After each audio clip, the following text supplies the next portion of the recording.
Hi, my name is Giulia Romano and I am a postdoctoral researcher at the Institute of East Asian Studies of the University of Duisburg-Essen. I was born and raised in Italy, but in recent years I spent most of my life abroad. Namely, I spent almost 10 years in France for my studies, almost 2 years, a little bit more in China, also for my studies, and since 2017 I live here in Duisburg. And this of course gave me the chance to learn the languages of these countries.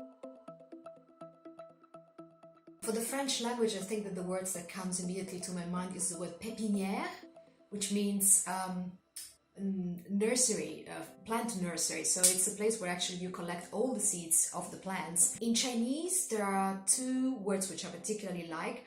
One is an expression which is 莫名其妙, which means unexpectedly, suddenly, puzzlingly or puzzling.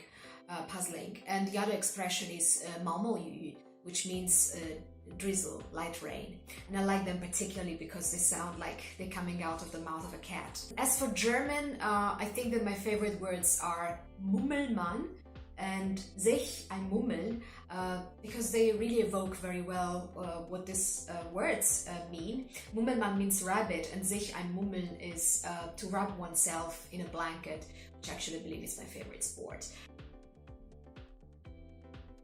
As for German, well, every word that has more than 10 letters is difficult to pronounce. I make an example. Streichholzschäckchen. It took me ages before I was able to say it, and luckily I don't have to say it every day. For Chinese, all the words that we transcribe in the Western alphabet that begin with the letters J, Q, and X, they're quite difficult to pronounce. So I see that foreigners have a lot of problems. So they typically read like T, T, C, or Q, Q, Xu. They're quite complex. And as for English, I think that the word that it took me quite some time to pronounce was the word acknowledgment. Maybe we can think about others. Perhaps an expression. I have to check my emails.